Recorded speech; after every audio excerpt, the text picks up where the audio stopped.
I will explain this in detail, so wait and see how we go about it. First of all, let me clean this.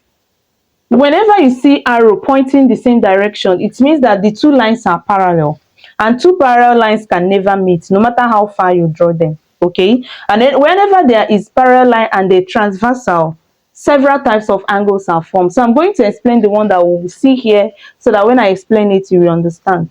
Now, when you have a transversal across two parallel lines, there is one of the triangles formed is called a corresponding angle. Now, corresponding angle, as the name implies, simply means that these two angles are occupying the same position on different parallel lines. So this is what I mean. This is parallel line A and this is parallel line B, right?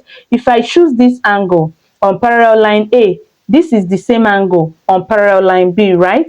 They're occupying the same position. Can you see them? On top of this, on the right hand side of the parallel line, on the transversal, the same thing here is still on top of this parallel line and on the right hand side of the transversal. So they occupy the same position. Now these two angles are said to be corresponding. So another corresponding angle we can form here is, if I choose this, that means this one will correspond to this, right? Now one thing about corresponding angles is that they are equal. So if this angle is, say, 50 degrees, this angle should also be 50 degrees. That is corresponding angles for you. Now back to what we have on the board.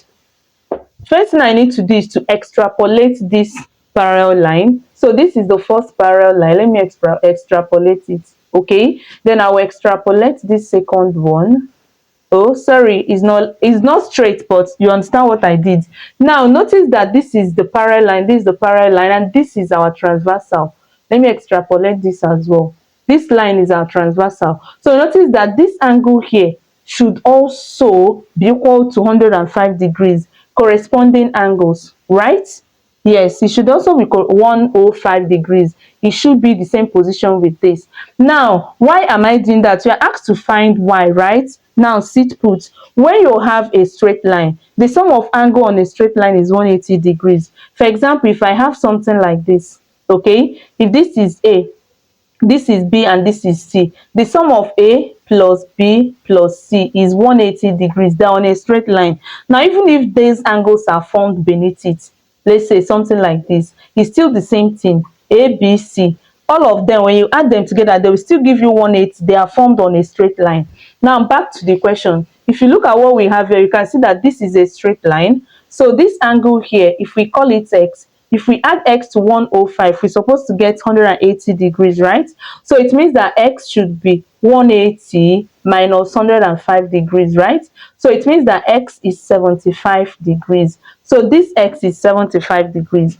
The same law applies to this. Notice that if we call this A, okay, if we call this A, now angle A should also be equal to, because 123 plus A will give us 180. They are on a straight line. Now 123 plus A will give us 180. That means that A is 180 minus 123, okay, minus 123, and that will give us 57 degrees, right? So our A is 57 degrees. Now we have found our angles. Now let me draw this particular small angle. Our x is 75 while our A is 57. X is 75, A is 57. Now let me draw it out. So this is what that we are looking for. This is 75 and this is 57 degrees, right? Yeah, 57. Hope I'm correct. I've forgotten what I got. Now let's assume this is what I got. I don't want to go back.